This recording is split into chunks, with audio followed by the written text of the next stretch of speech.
6 p.m. Pakistan Standard Time. Assalamu alaikum. This is Radio Pakistan. The news read by Daman Zaman. The headlines. The Prime Minister has directed the National Disaster Management Authority and other concerned agencies to remain on high alert to deal with any emergency situation arising from the recent rains.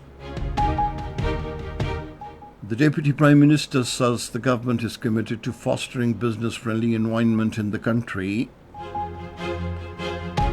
The Field Marshal has reiterated that any misadventure to undermine Pakistan's sovereignty will continue to be met with a swift and resolute response.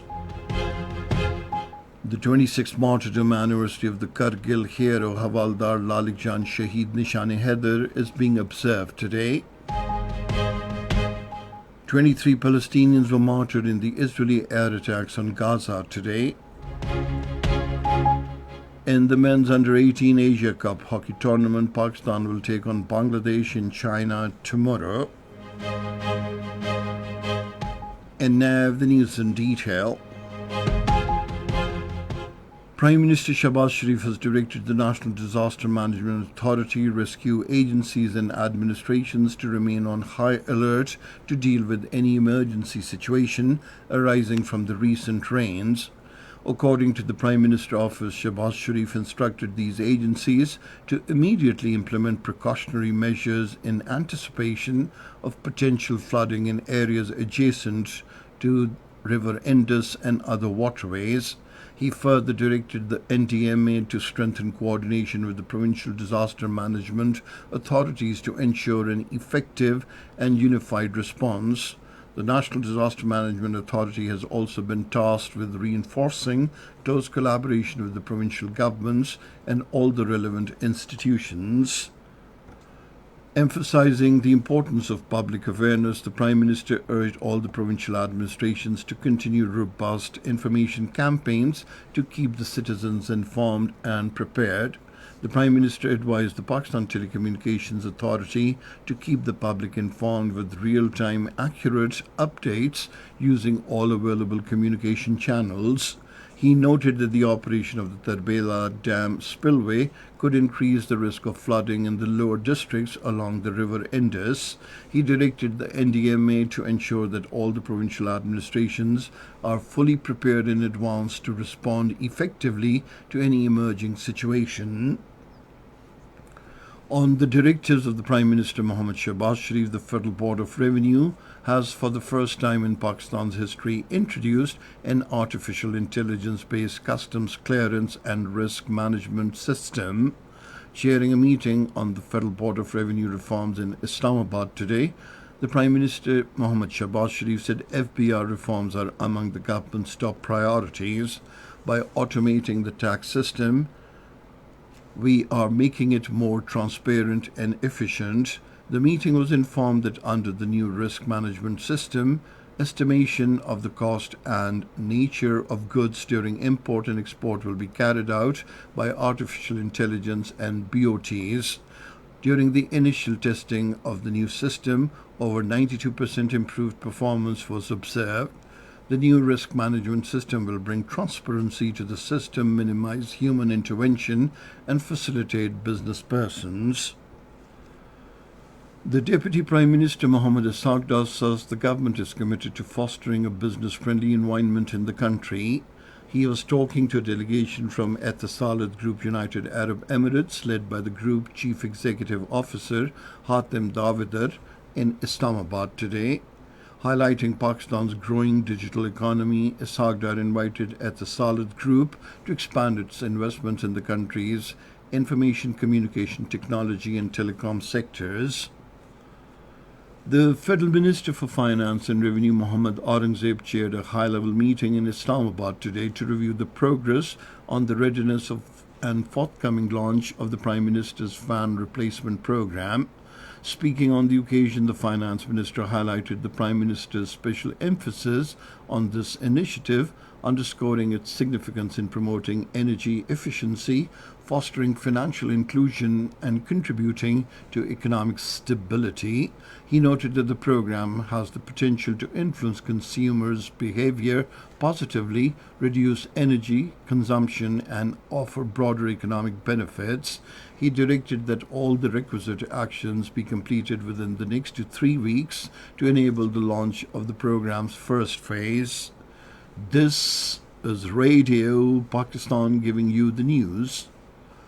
The Field Marshal Sayyid Asim Munir has reiterated that any misadventure or attempts to undermine Pakistan's sovereignty or violation of territorial integrity will continue to be reflexively met with a swift and resolute response without any constraints or inhibitions. He was addressing the graduating officers of the National Security and War Course, comprising participants from all the services at the National Defence University, Islamabad, today. The Field Marshal said any attempt to target Pakistan's population centres, military bases, economic hubs, and ports will instantly invoke a deeply hurting and more than reciprocal response. He said the onus of escalation will squarely lie on the strategically blind, arrogant aggressor who fails to see the grave repercussions of such provocative actions against a sovereign nuclear state. The Field Marshal noted that insinuations regarding external support in Pakistan's successful Operation Binyanum Marsus are irresponsible and factually incorrect and reflect a chronic reluctance to acknowledge indigenous capability and institutional resilience developed over decades of strategic prudence. Highlighting the evolving character of warfare, Sayyid Asim Munir underscored the centrality of the mental preparedness, operational clarity, and institutional professionalism in navigating complex strategic issues. He expressed full confidence in the professionalism, morale, and readiness of the battle-hardened armed forces of Pakistan. He urged the graduating officers to remain steadfast in the values of integrity, selfless service, and unwavering commitment to the nation. The 26th martyrdom anniversary of the Kargil hero, Havaldar Lalik Jan Shahid Nishan-e-Haider, is being observed today. Havaldar Lalik Jan laid down his life while valiantly defending the motherland during the Kargil War in 1999. On this day in 1999, Havaldar Lalik Jan Shahid demonstrated extraordinary valor by fearlessly repelling the enemy attacks and defended his post despite sustaining critical injuries. Refusing evacuation, he continued to fight until he embraced martyrdom in line of duty. At least 23 more Palestinians were martyred and several injured in Israeli air attacks in southern Gaza today.